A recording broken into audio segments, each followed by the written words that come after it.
Hello दोस्तों, कैसे हो आप लोग। एग्जाम्स पास आ रहे हैं। फरवरी मार्च में सबके एग्जाम होंगे।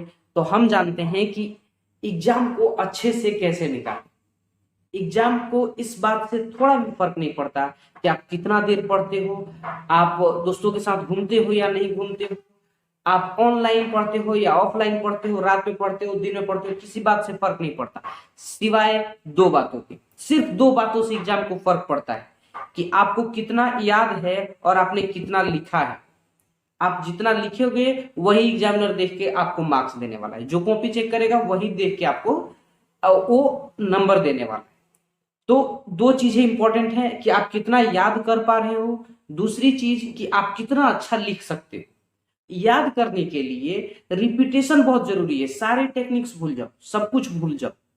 अभी सिर्फ इस बात पे फोकस करो कि जो चीजें रिपीट होती हैं वही चीजें याद रहती हैं। और याद कैसे होगा, बिना रिपीटेशन के कुछ भी याद नहीं होता। तो रिपीट करना है, रिपीट करना है। रिपीट करने का सही तरीका क्या है कि आप एक नोट्स मत बनाओ। नोट्स बना के रिपीट करना बहुत टाइम वेस्ट है। नोट्स बनाने से क्या होता है कि आपका टाइम वेस्ट होता है। आपका दिमाग उसी में लगा रहता है, टाइम पूरा टाइम उसी चीज में निकल जाता है, नोट्स बनाने में।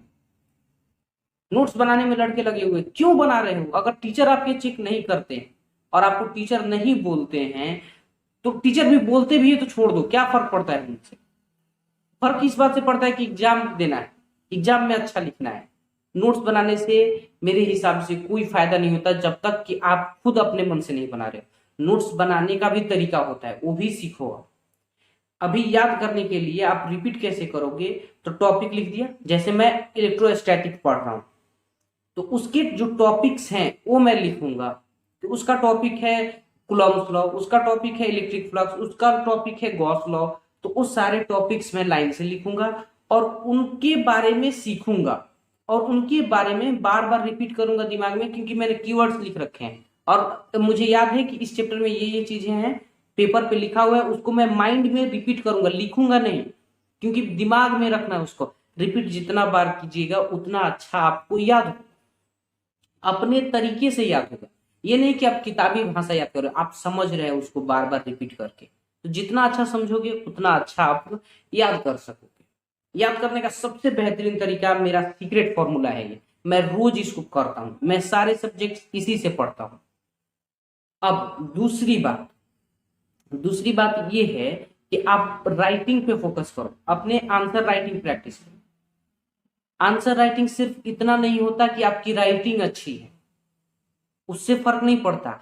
आंसर राइटिंग, अच्छी राइटिंग तो चाहिए ही, प्लस आंसर राइटिंग की प्रैक्टिस करो खूब।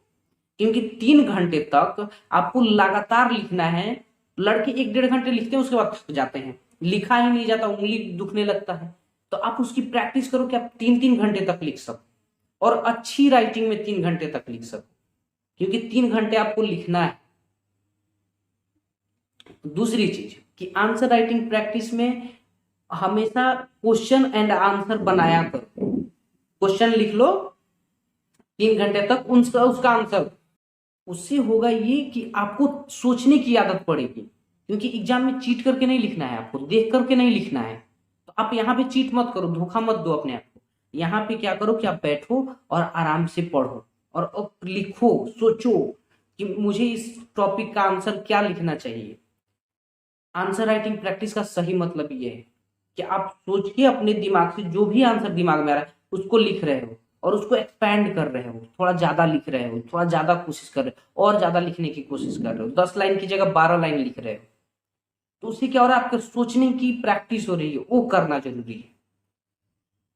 तीसरी चीज, आप जो भी लिखो उसमें एक चीज चेक करो कि क्या वो क्लीन है और पूरा मैं लिख पा रहा हूं कि नहीं, ज्यादा लिख पा रहा हूं कि नहीं। क्योंकि मान लो कि आपका एग्जाम पेपर जो है वो 30 पेज में होता है, तो 30 पेज से नहीं भरोगे तो कम से कम 25 तो भरोगे ना। 25 पेज आपको लिखना है ना, तो उसका प्रैक्टिस करो कि 25 पेज आप भर सको। उसके बाद वो सारे पेज क्लीन होने चाहिए। पहले सोचो फिर लिखो, ये नहीं कि लिख के सोच रहे हैं कि अरे यार यहाँ तो गलत हो गया, काट। ये काम नहीं करना है, क्योंकि काट देने से वो अच्छा नहीं दिखता। पेपर अच्छा नहीं दिखेगा तो एग्जामिनर को अच्छा नहीं लगेगा, अच्छा फील नहीं होगा, वो कैसे आपको मार्क्स देगा, काट देगा। हम क्या करते हैं कि सारी बातों को एक ही लाइन से लिखते चले जाते हैं, नई पैराग्राफ चेंज करते हैं, नई पॉइंट्स लगाते हैं। ये सबसे गलत बात है। आप पैराग्राफ चेंज करो, आप पॉइंट्स लगा के लिखो, ताकि क्लियर दिखे कि उस समझ में आए कि आपने किस बारे में लिखा है। 10 पॉइंट्स आपने लिख दिए, देखे कि हाँ ठीक है, अच्छा लिखा है, बात खत्म। महात्मा गांधी के बारे में 10 लाइन, तो 10 लाइन टॉपिक वाइज लिख दोगे तो अच्छा लगेगा। वैसे लिखो, टॉपिक बना बना के लिखो, पैराग्राफ चेंज करके लिखो, लिख रहे हो। उससे क्या होता है कि अटेंशन जाता है उसमें।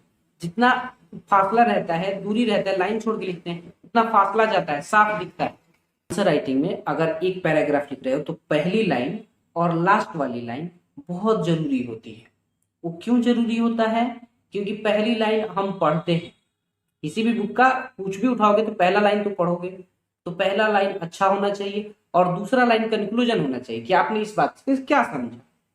2-3 लाइन लिखो कि आपने महात्मा गांधी के बारे में लिखा, तो महात्मा गांधी से क्या सीखा लास्ट में लिखो। जैसे लेख में लिखते हैं, इसे लिखते हैं तो लास्ट में लिखते हैं ना कि हमने क्या सीखा उससे, वैसे ही उसको भी प्रैक्टिस करो, लिखो।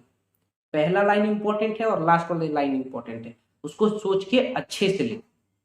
आपको राइटिंग अच्छी करनी है तो आप मेरी वीडियो आ रही होगी स्क्रीन पे, वो वाली कोई भी देख लो, मेरे वीडियो है और बहुत कमाल का है। मैंने खुद प्रैक्टिस करा है, उसके बाद उस टेक्निक्स को बताया है कि वो कैसे राइटिंग अच्छा दिखता है। बहुत प्रैक्टिस करके तब बताया है, उसको देखो, मेरी मोस्ट पॉपुलर वीडियो है। Thank you so much for watching, thank you so much.